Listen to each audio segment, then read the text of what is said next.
Bueno, primeramente hablaremos sobre Aristóteles. ¿Quién fue Aristóteles? Fue un filósofo, polímata y científico nacido en la ciudad de Estagira, al norte de antigua Grecia. Es considerado junto a Platón el padre de la filosofía occidental. Sus ideas han ejercido una enorme influencia sobre la historia intelectual de Occidente por más de 2 milenios. Fue discípulo de Platón y de otros pensadores como Eudoxo de Cénino. Durante los 20 años que estuvo en la Academia de Atenas, poco después de la muerte de Platón, Aristóteles abandonó Atenas y para ser el maestro de Alejandro Magno en el reino de Macedonia durante casi 5 años. En la última etapa de su vida fundó el Liceo en Atenas, donde enseñó hasta un año antes de su muerte. Aristóteles era una persona muy sabia y trascendental, y a lo largo de su vida dejó frases como: la amistad es un alma que habita en dos cuerpos, un corazón que habita en dos almas. El ignorante afirma, el sabio duda y reflexiona. El sabio no dice todo lo que piensa, pero piensa todo lo que dice. Ahora bien, ya hablando del eje problemático que es de dónde surge el poder, como dijimos anteriormente, Aristóteles fue uno de los principales representantes de la filosofía antigua, quien en algunos de sus textos como la Política o Ética Nicomaquia planteó ideas sobre el poder como muchos otros filósofos. Aristóteles plantea una especie de clasificación sobre el gobierno, que es 1. Monarquía, tiranía; 2. Aristocracia, oligarquía; y 3. Democracia, demagogía. Según el tipo de gobierno será un gobierno recto o justo el que gobierne en miras al interés general o al bien común. Y en cambio, aquellos que gobiernen con miras a los intereses particulares serán gobiernos injustos o desviados. Teniendo en cuenta que el filósofo afirmaba que el poder en estos casos podía ser ejercido por una persona, por algunas pocas personas o por la mayoría, él clasificará de esta manera los casos rectos según quienes tengan el poder. Una persona, monarquía; pocos, aristocracia; muchos, democracia; y en los casos de los gobiernos injustos o desviados, tiranía, oligarquía y demagogía, de la misma manera anterior respectivamente. En cualquiera de los casos, Aristóteles siempre ha considerado al ser humano como un animal político, alguien que necesita del otro y que necesita vivir en sociedad, pues en sus palabras el hombre es por naturaleza un animal social, porque además de poder expresarse y hacer uso de su razón, no concibe al hombre como alguien aislado, pues solo puede desarrollarse estando con otros, viviendo en sociedad. En este sentido, todo surge como una necesidad en la formación de la ciudad o estado, pues el fin de este no es solo de vivir o subsistir, sino de vivir bien, lo cual tiene como finalidad la búsqueda de la felicidad de cada ciudadano, que es el mismo propósito final del hombre, ser feliz. Por lo tanto, para Aristóteles, aquel hombre que insiste en permanecer alejado de la sociedad, del Estado, que no pueda vivir en comunidad o no necesite de ella, para Aristóteles será una bestia o un dios. Ahora bien, hablaremos de Thomas Hobbes, que fue un filósofo inglés considerado uno de los fundadores de la filosofía política moderna. Nació el 5 de abril de 1588 y falleció el 4 de diciembre de 1679. Al ser un gran pensador, dejó frases a lo largo de su vida, pero las más destacadas fueron: la ley primera y fundamental de la naturaleza es buscar la paz; la ociosidad es la madre de la filosofía; cuando dos hombres desean la misma cosa que no pueden gozar juntos, se convierten en enemigos. Ahora bien, para Thomas Hobbes, el hombre en su condición natural por ser individuo, movido por impulsos egoístas, vive en una lucha del hombre con el hombre. En este sentido, por el hecho de que los hombres en su estado de naturaleza son individuos egoístas que se guían principalmente por el egoísmo y el temor, por lo cual permanecen en una guerra de unos contra otros, resulta siendo, como diría Hobbes, el hombre es un lobo para el hombre.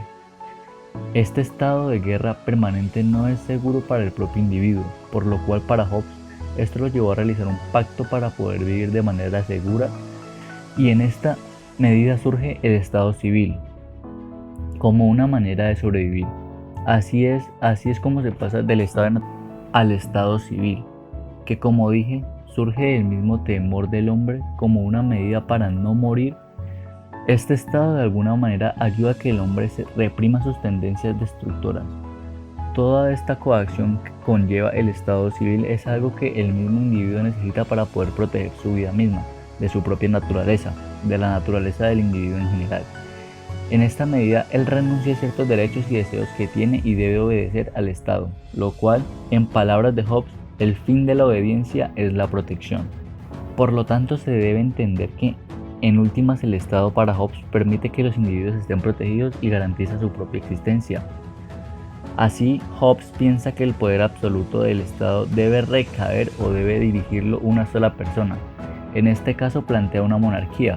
Para él, el monarca o el soberano será fuente de toda ley, con poder absoluto y estará obligado a hacer buenas leyes con miras al bien del pueblo y por lo tanto de él mismo.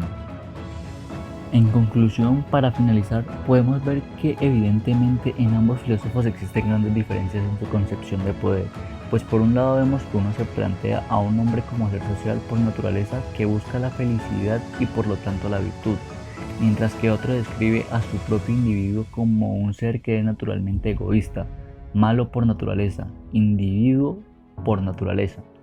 Y mientras que uno sugiere que el Estado debería ser dirigido por los mejores hombres, el otro sugiere la monarquía absoluta, en este caso, entregar el poder completo a un solo hombre. En últimas vemos que en el caso de Aristóteles la sociedad se da de manera natural, mientras que en Hobbes surge como un pacto o acuerdo social. Nicolás Maquiavelo fue un diplomático, filósofo político y escritor italiano del Renacimiento. Asimismo, el autor es considerado el padre de la ciencia política moderna. Entre sus obras más representativas se encuentra El Príncipe, la cual es una de las primeras de carácter político de la modernidad. Nació el 3 de mayo de 1469 en una pequeña localidad cercana a Florencia. Durante su vida desempeñó labores diplomáticos, aunque fue en 1511 su última misión como diplomático. Un año después fue apartado de todos sus cargos y obligado al exilio en Florencia. Durante este periodo recluido, Maquiavelo escribió El Príncipe, los discursos sobre la primera década de Tito Livio y del arte de la guerra, entre otras obras. Sin embargo, estas son las que han destacado. En el año 1526 volvió a adentrarse en la actividad política por un periodo breve de tiempo, ya que un año después, en 1527, murió en Florencia. En su obra principal, El Príncipe, establece las características de un buen gobernante y cómo éste debe comportarse para aspirar a ser el mejor. A su juicio, esto se consigue mediante la astucia, la inteligencia o el pragmatismo. Así como sus obras son de gran reconocimiento, también tiene frases célebres como estas: el fin justifica los medios. El que es elegido príncipe con el favor popular debe conservar al pueblo como amigo. Puede combinarse perfectamente el ser temido y el no ser odiado. Luego de haber dado una pequeña introducción a la vida de Nicolás Maquiavelo, hablaremos de dónde surge el poder según él. Según lo planteado por el señor Nicolás Maquiavelo, el poder surge de una sola persona, la cual estará al mando de toda la república, siendo así más eficaz y oportuno su mandato, a diferencia de la actuación de un grupo que solo iría en todo tipo de desacuerdos. Para Maquiavelo, el poder se podrá adquirir de ciertas formas, como lo es la herencia o una nueva fundación. El príncipe deberá gobernar teniendo en base la virtud, fortuna, tenacidad y astucia para esquivar obstáculos, así tomando buenas decisiones, con el propósito del bien común, logrando el bienestar de la república para así conservarlo y defenderlo. La persona encargada de gobernar deberá parecer benévolo y noble ante el pueblo, aunque no lo sea, pues el interés primordial de un príncipe a la cabeza de un estado es conservar el poder y gobernar con la mayor ventaja posible para sí mismo. Michel Foucault, historiador, psicólogo, filósofo y teórico social. Michel Foucault fue uno de los grandes pensadores del siglo XX, cuyas ideas generaron un gran impacto y ejercieron una gran influencia en todo el ambiente cultural francés de la época. Fue reconocido mundialmente por sus ideas sobre las instituciones sociales, especialmente las prisiones, el sistema de salud y la psiquiatría, así como por sus estudios acerca de la sexualidad humana. Nacido un 15 de octubre de 1926 en la localidad de Poitiers, Francia y bajo el nombre de Paul Michel Foucault. Este prestigioso pensador francés se crió en un ambiente formal en el que los estudios y el conocimiento eran considerados algo esencial. Se distinguió por ser un gran escritor hasta su muerte el 25 de junio de 1984. A continuación, repasaremos algunas de sus obras más relevantes. La arqueología del saber, Vigilar y castigar, Historia de la sexualidad. De igual manera recordaremos una de sus frases más célebres. Cada individuo debe llevar su vida de tal forma que los demás pueden respetarla y admirarla. El hombre y la vanidad mueven el mundo. No me pregunten quién soy ni me pidan que siga siendo el mismo. Ahora bien, después de este pequeño recorrido por su vida, hablaremos de dónde surge el poder para el señor Foucault. El poder para este autor no es algo que se posee, sino que se expresa en actos que de cierta manera influyen en el comportamiento de las otras personas. El poder designa relaciones entre sujetos que de algún modo conforman una asociación o grupo, pero de manera distinta, pues depende de los medios y el procedimiento dominante a fin de ejercer el poder en cada sujeto. Es por esto que Michel nos menciona que el poder está en todas partes y viene de todas partes. El poder no lo ejercen solamente el Estado o los capitalistas, sino también los individuos y el conjunto de la sociedad, pasando por grupos y organizaciones. Lo ejercen todos los niveles sociales presentes en la sociedad, no solo uno.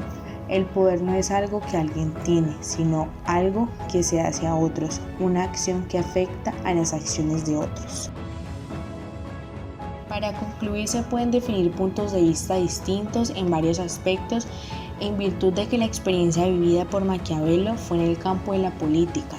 Recuérdese que estuvo 14 años en funciones diplomáticas, mientras que Foucault fue un estudioso del poder en general. Estudió sus mecanismos, sus implicaciones, sus relaciones y los diferentes dispositivos de poder que se utilizan en los distintos niveles de la sociedad. El valor del pensamiento filosófico político de Foucault, a diferencia del de Maquiavelo, es que da nuevas interpretaciones, nuevos cauces al concepto del poder.